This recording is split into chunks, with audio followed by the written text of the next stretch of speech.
This is Hampton Dortch, the host of Wake Up and Lead, a daily podcast where ambitious young professionals learn to lead themselves. So this is the first week that I have been experimenting with doing daily podcast. I committed to you that I will do this through at least 200 episodes.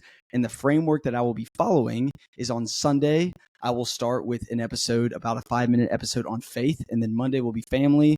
And then I'll go fitness, future, fellowship, a Friday guest, and findings from my guest. If you can't tell, every framework that I'm using starts with an F. I thought it would be easier to follow and for us to remember. And so today I'm going to be talking about fitness, which is something I am extremely passionate about.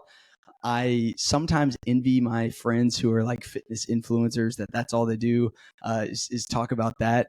I have always wanted to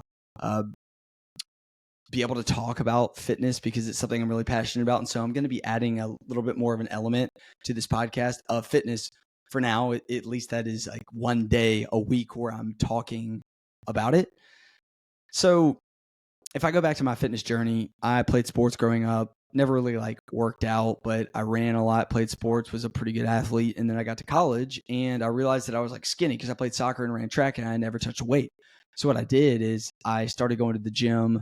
And I didn't know anything about nutrition. I didn't know anything about like workout plans. And so basically throughout college, I put on some weight, put on a lot of muscle, but there was a lot of inconsistency. I would go hard for 6 months and then stop for 3 months and then hard for 4 months and then get injured and vice versa. And what I've learned since graduating college in 2020 in the middle of COVID is, golly, it's so much more important to be consistently good than occasionally great. And if you're occasionally great, you're eventually going to fall off the wagon or you're never going to really hit your goals because, again, it's better to be consistently good over occasionally great.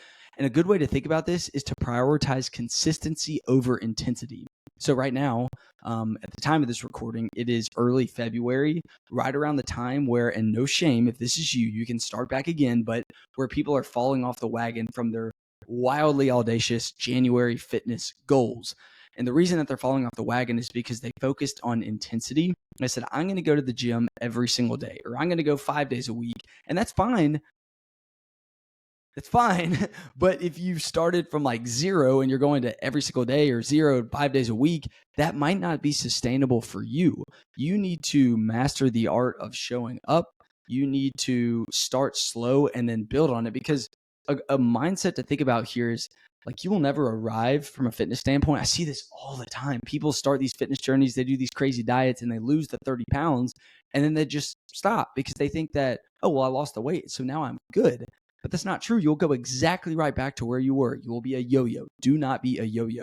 The best fitness plan from a workout standpoint, from a nutrition standpoint, is the one that is sustainable for you. Remember, we're not working out for this summer. We're working out for when we are grandparents, okay?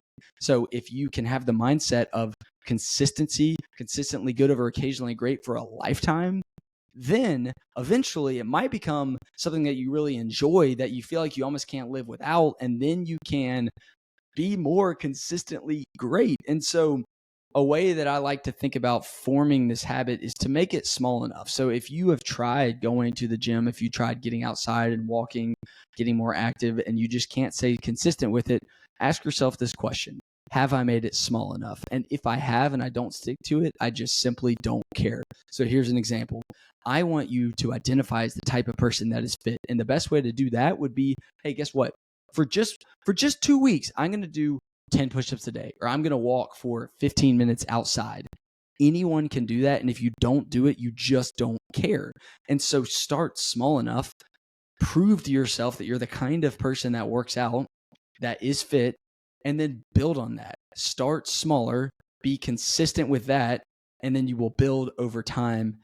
Don't feel like you have to do it all in 1 month. Don't feel like you have to be a hero. Remember, we are working out for 10, 15, 20 years from now. So build up over time, consistently good over occasionally great, consistency over intensity.